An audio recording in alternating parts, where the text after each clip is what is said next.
Chris Watts infamously pleaded guilty to murdering his pregnant wife and their 2 young daughters in August 2018. Investigators have released disturbing new confession tapes of the Colorado man who admits to killing his family. He smiled for the cameras, begging for his missing family to come home. But just days later, police discovered something horrifying. The man pleading for help was the killer himself.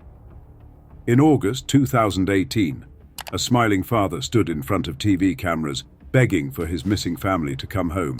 He said he had no idea where they went. But just days later, the world discovered a terrifying truth. He was the one who ended their lives. This is the real story of Chris Watts, a man who destroyed his perfect image, his marriage, and his family, all for a secret affair. That's strange. The Colorado man seen here with his father in a police interrogation room, blaming the deaths of the couple's 2 daughters on his wife, Shanann. Daddy is a hero. Did he admit to you that he murdered his family? He absolutely did. Cheryl Lynn Cadle was fascinated by the case and started exchanging letters with Watts. Eventually, she started visiting him at a maximum security prison in Wisconsin.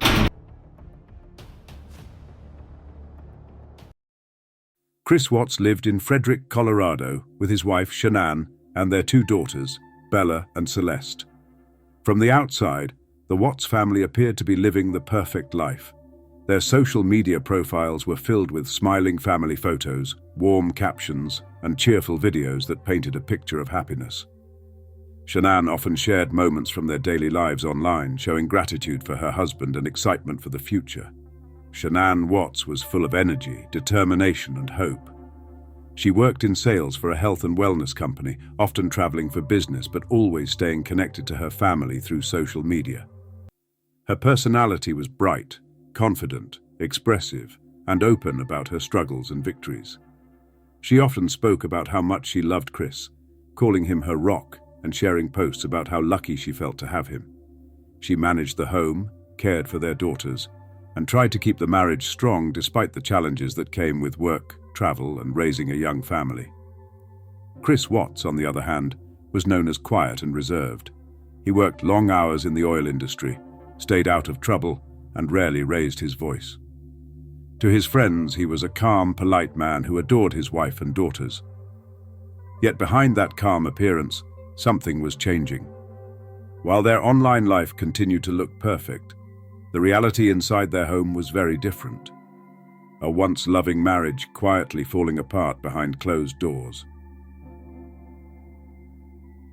In early 2018, Shanann noticed her husband growing distant. He stopped showing affection, avoided her messages, and started working late. What she didn't know was that Chris had started an affair with a woman from his office, Nicole Kessinger.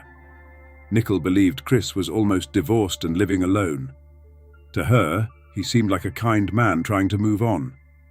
But he was living a double life, one with his wife and daughters, and another with his new lover. On August 13, 2018, Shanann Watts returned home from a business trip around 2 a.m., tired but happy to see her family. By the next morning, everything had changed. When her close friend couldn't reach her through calls or messages, she grew worried and decided to check on her. Finding the house locked and quiet, she quickly contacted the police. Officers arrived shortly after, and Chris greeted them at the door, appearing calm and cooperative. He told them that Shanann had taken their daughters, Bella and Celeste, to a friend's house and hadn't returned. His tone seemed steady, but his words didn't match the growing concern on everyone's faces. Inside the house, officers noticed that several of Shanann's personal belongings were still there: her phone, purse, and car keys. Even her car, which she used daily, sat untouched in the garage. Nothing looked like a planned trip or a sudden departure. The officers began to sense that something wasn't right. They questioned Chris, who gave short answers and kept repeating that he didn't know where they went. He paced back and forth, wiped sweat from his face, and spoke quickly, almost nervously. Some neighbors even told police that he didn't seem like a man whose family had just vanished. That same day, the story hit national news. Cameras surrounded the Watts home, flashing headlines about a missing mother and her 2 daughters.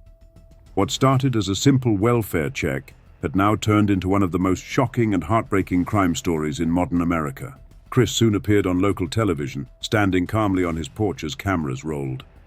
With a straight face and an emotionless tone, he pleaded for his missing wife and daughters to return, saying softly, "If you're out there, just come back." His words sounded caring, but his expression told another story. Viewers watching the broadcast immediately sensed something was wrong. The calmness he showed in the face of such a tragedy didn't feel natural. Within hours, social media lit up with theories that Chris himself might be involved. Detectives also noticed his strange behavior. He didn't cry, didn't ask for updates, and spoke in short, detached sentences. To them, something didn't add up. They called him in for further questioning and during the interview offered him a polygraph test. Confidently, he agreed. But when the test was complete, the examiner told him bluntly that he had failed. The results proved he was lying. His calm mask began to crack as investigators presented him with more evidence, cell phone data, GPS records, and surveillance footage showing his movements the morning his family disappeared. As the pressure grew, Chris's carefully built wall of lies began to collapse.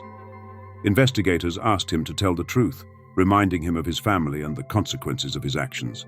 The silence in the interrogation room became unbearable. Finally, Chris leaned forward, his voice trembling, and confessed. What he said next shocked even the most experienced detectives. The smiling, quiet father who had asked the world for help was the one responsible for the tragedy that had shattered his own family. At first, Chris tried to blame Shanann. He said he killed her in anger after she harmed the children. But the truth was much worse. He confessed that he strangled Shanann in their bed after she confronted him about the affair. Then he took the bodies of his wife and daughters to his worksite, an oil field. There he buried Shanann and put his 2 daughters' bodies into oil tanks. He did all this before sunrise, then went to work as if nothing had happened. Chris was arrested and charged with multiple counts of first-degree murder. He pleaded guilty to avoid the death penalty. The judge called it the most inhuman and heartless crime he'd ever seen. Chris was sentenced to life in prison without parole. He now serves his sentence in a high-security facility in Wisconsin. The Watts family murders remind us that evil can hide behind the calmest faces. Behind every smiling photo, there can be secrets we'll never see. Shanann, Bella, and Celeste's names live on, as the world remembers how trust, love, and life were all taken by the man who promised to protect them. In memory of Shanann, Bella, and Celeste Watts. Until next time, stay aware, stay curious, and always search for the last known truth.